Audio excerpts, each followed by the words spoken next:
下来，我们看一看榜额这一带，这一大学，我们榜额还会建设一所很超大的托儿所来应付需求。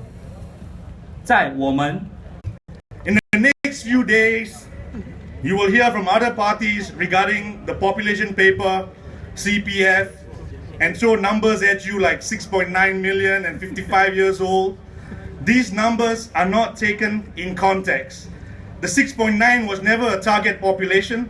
It was an infrastructure planning number. Roads, trains, housing have to be looked at and planned for. Using the numbers out of context is the other party's way to instill fear. The PAP is always prepared, and that is what they do best. Look at the different scenarios and plan accordingly. The PAP candidates have the expertise to look at the problem thoroughly, not just on the surface, like withdrawing all your CPF at 55. That is a short-sighted view to drum up support from voters. The other parties have stated that they want to return the CPF money to Singaporeans when they turn 55. But here's the catch. They also said that they are aware that a few of them will squander all their money once they get it. And then what happens? Leave them be? How are they going to take care of themselves? Short-sightedness. The next few days, they'll be handing a lot of carrots to you guys, right? In terms of giving you money early, giving you money every month, taking away foreign talent. Taking away foreign talent one day, God forbid, if you fall sick and you go to the hospital, you won't be asking about beds. You'll be asking where are the nurses. No complete solution, just sound good potential voters. This party, the PAP, does not do that.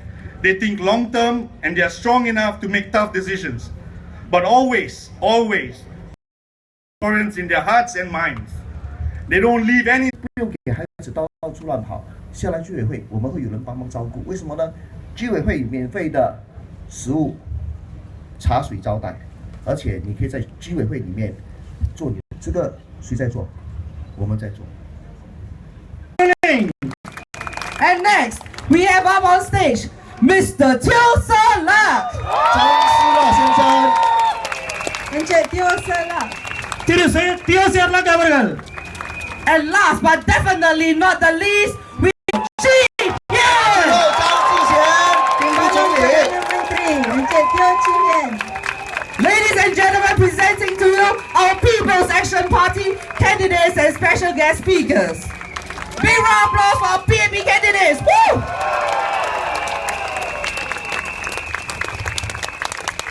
We would like to invite our special guests and candidates to please kindly take your seat.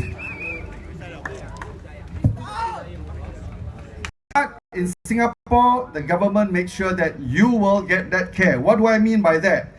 As the population ages, most people will end up with the possibility of getting a heart attack or stroke. In Australia, if they think that you have a heart problem, they want to do a test for you to check your heart arteries, called an angiogram. They have a special list. The list can last as long as 6 months to 1 year. And the doctors have a special code word. It is called DOWL. Do you know what DOWL means? It means die on waiting list. But in Singapore, we don't have this kind of thing. You know, this doesn't exist. My patient who lives from Canada, he has severe heart disease. I told him to go for bypass. He says, no, I'm Canadian. Everything is free.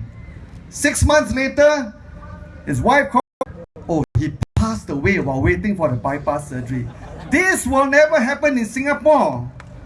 So, we must be grateful that our government puts in all the systems to look after us. I tell you the story of my uncle. One day he had a stroke. I happened to be with him. He could not move half his body. He was almost totally unconscious. I followed him with the ambulance to the hospital. The doctors professionally quickly scanned his brain. They found a big clot that blocked half the brain. He would have died. But the doctor said, let's quickly give him medicine to dissolve the clot. 1 week later, he walked out of the hospital on his own. Today, Not only can he work, he can play mahjong. That is the kind of medicine we want. It's not cheap medicine, but good medicine that the government ensure that you can afford. Government is putting in place this new insurance scheme to make sure that every single Singaporean is taken care of, whether you can afford or you cannot afford. So don't worry. Don't be deceived by all these things about cheap medicine. Cheap medicine can only be cheap if the patient dies. So please do not be deceived by the opposition. Housing. The opposition says that housing is expensive. But Singapore is one of the very few countries where more than 90% of our people own homes. And you can even buy a flat if your salary is not more than 1,000. Where else can you find this? Safety. Let me tell you, my patients tell me there are factories in the neighboring countries. They have a big factory with few hundred workers. They have a hostel for the workers just 50 meters away. But they have to have a bus to ferry the workers from the factory to the hostel and from hostel to the factory at night. Why? Because just walking across the 50 meters, the workers get robbed. They don't want to work. But in Singapore, our children, our family members can walk safely. Many of us Singaporeans go for holiday. We don't have to worry that people will break into our homes. My patient, who is also a Dato and Datin, they live in one of the most expensive areas in one of our neighboring countries. Beautiful house where the ministers live, the rich people live. They went for holiday, they left a guard there. The triad went up to the guard and says, I know where you live. The guard said, okay, thank you, bye-bye, went off. When they came back, not only the whole house was cleaned up for them, even the aircon, cables, wiring, everything disappeared. They call this human termites. Fortunately, in Singapore, we only have the small little termites, not human termites. So these are things that we take for granted, but this is things that the PAP government has made sure that we have.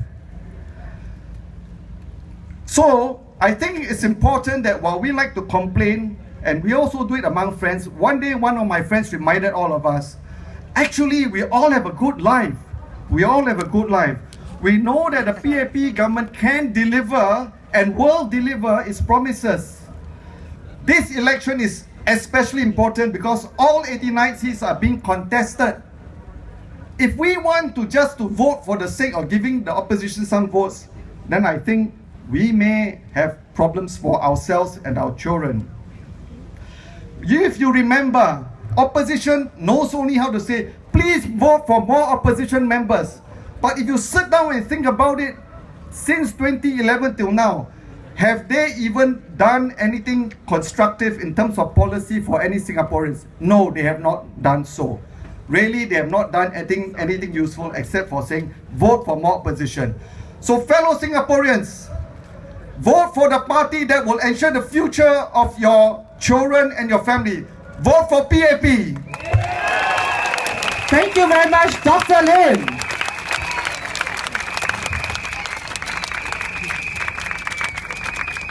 Next up, we would like to invite Ms. Penny Low.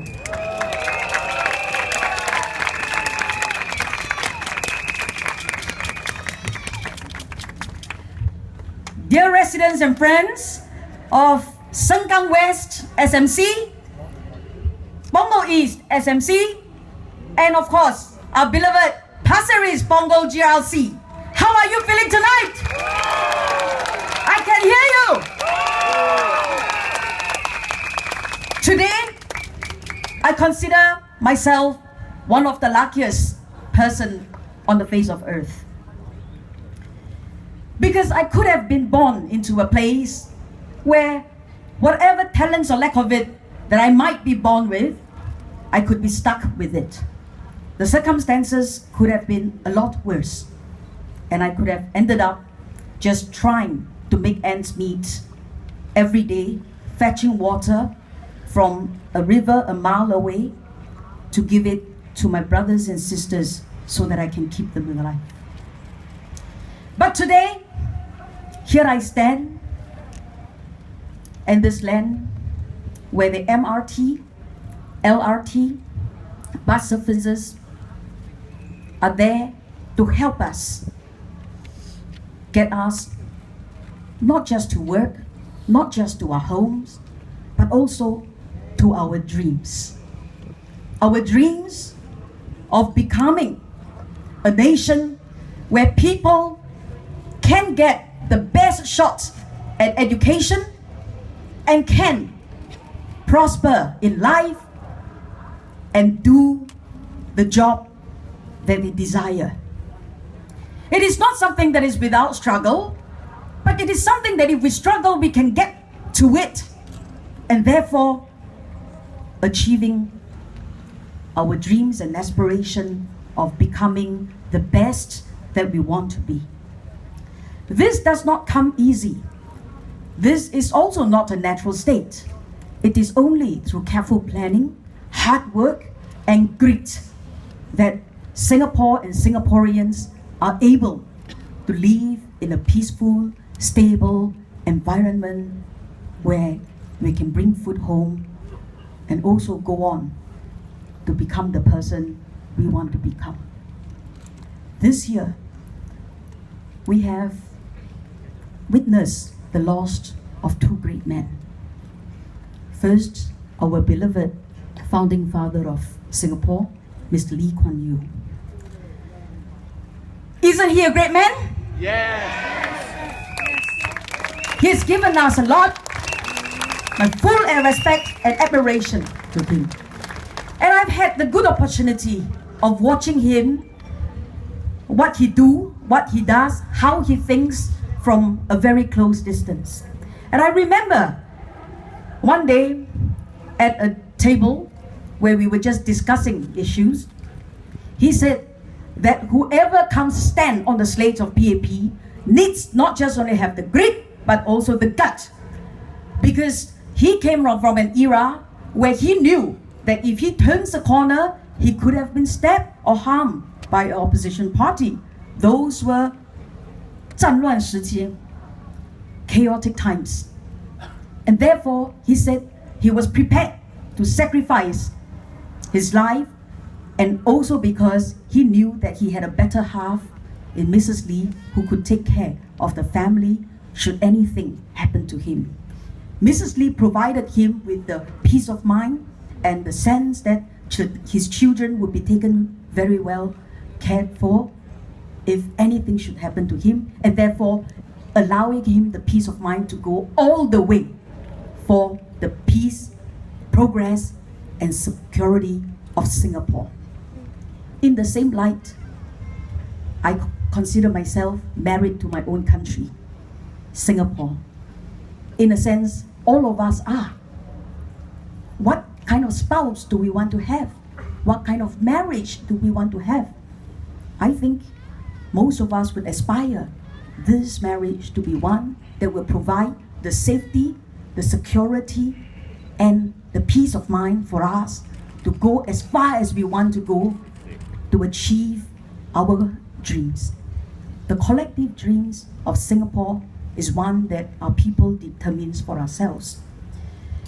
In Zhao Bao, in 2014, and I say this in Mandarin, 早报在2014年的时候有一则新闻，就一针见血地说明了各国政治的动态。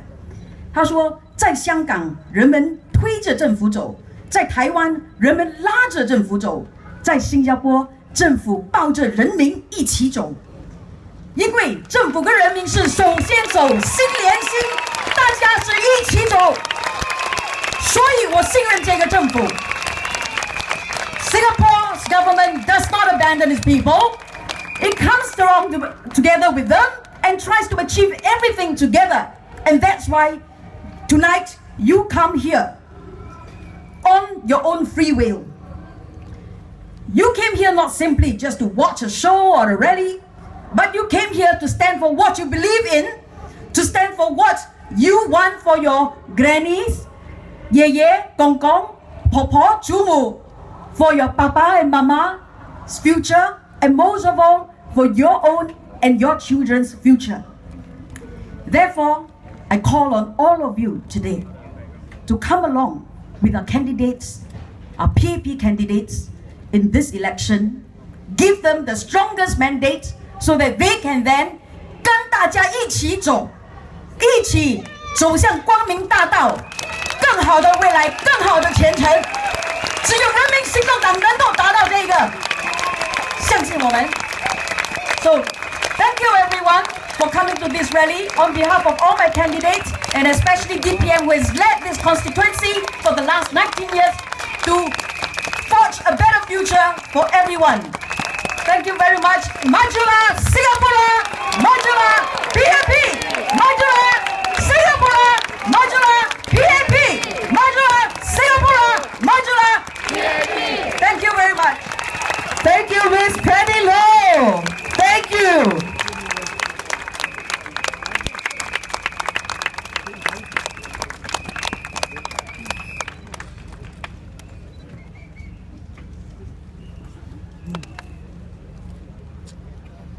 And next, we would like to invite Mr. Charles Chong to address us. Mr. Chong, please.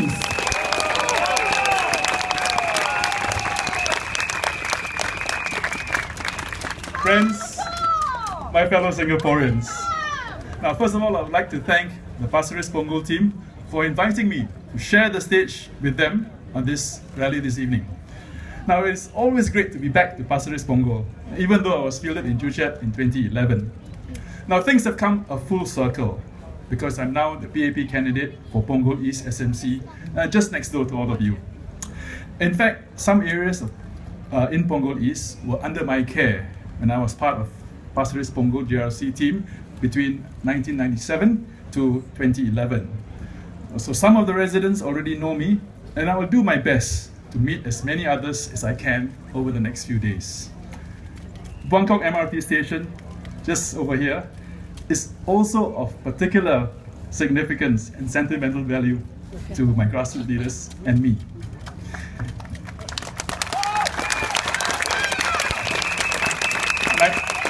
And I'm delighted to see that the area has developed into a bustling center that it is now. Now, during this election campaign, you will hear many conflicting stories from the contending parties about their programs and about their ability to deliver on their election promises. Now, some of these stories, instead of providing enlightenment and clarity, only adds to more confusion and controversy. Now, one of these stories, unfortunately, is about Alternate Hougang Punggol East Town Council, or APEC. Now, a lot has already been said about this issue, and it is really not my intention to add more to the controversy. Now, the only point that I would like to make is that it is definitely not in the interests of our residents to have Punggol East to be in a town council that is embroiled with a dispute with MND over government grants, that is in dispute with its auditors and the Auditor General over the accuracy of its financial statements, in dispute with its former managing agent over the payment of fees, and the list goes on. It is also disconcerting that the key people in charge of the town council, instead of concentrating their efforts in finding solutions to get out of their difficulties, are instead finding excuses why they are unable to do a proper job.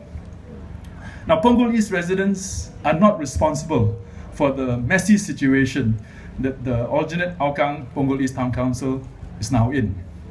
It is therefore timely to get Punggol East out of APEC, to get our accounts in order, to remove any reason for MND to withhold government grants, and more importantly, to eliminate the possibility of any of our managing agents writing "owe money, pay money" on the wall of our town council office.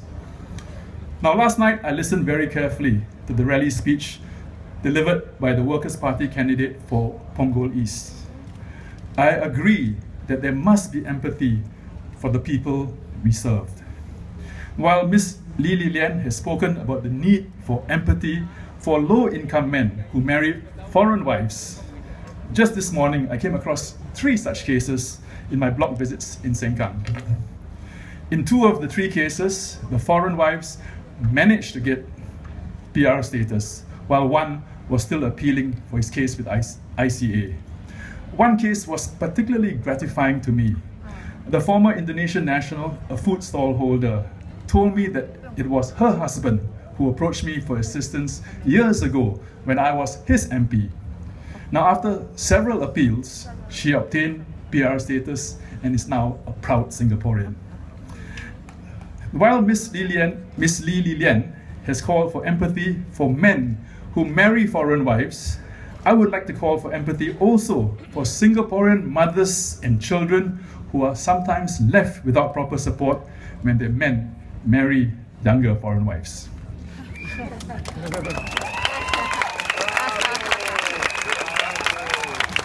Now, they too need protection and assistance when it comes to families breaking up, especially the children who are usually left with the mothers. On Ms. Lee Li Lian's call for more appropriate assistance for stay-at-home mums, I'm aware that this issue has been raised by many MPs in Parliament and with the ministers directly well before 2011. Now, this is an issue that I can fully empathize with and support, as giving tax rebates to non-working mothers is really quite meaningless. It is also my wish that when the policy is eventually revised, as it should be, there won't be a mad scramble by those wanting to claim credit for it. Now, ladies and gentlemen, the PAP does not play games. If we seek to win a constituency in a GE, it is because we firmly believe that we can improve the lives of residents. We are not using you as springboards for greater parliamentary representation. We are here to serve you. We do not put forward unrealistic, populist proposals just to win votes, but act with the best interests of Singapore and Singaporeans. In fact, we are the party that is honest with you and willing to make tough decisions for the good of Singapore. Now, this is something that you will not see in the other opposition parties. Now, does this cost us support? Does this cost us some votes? Yes, it does. But we are willing to do so because we believe we will always be acting in the best interest of the country. And if we do not get things right the first time, we are honest about it and we strive to put things right. Now, Singaporeans have put their trust in the PAP government for the past 50 years. Now, this has led a third world country to a first world country. Now, no opposition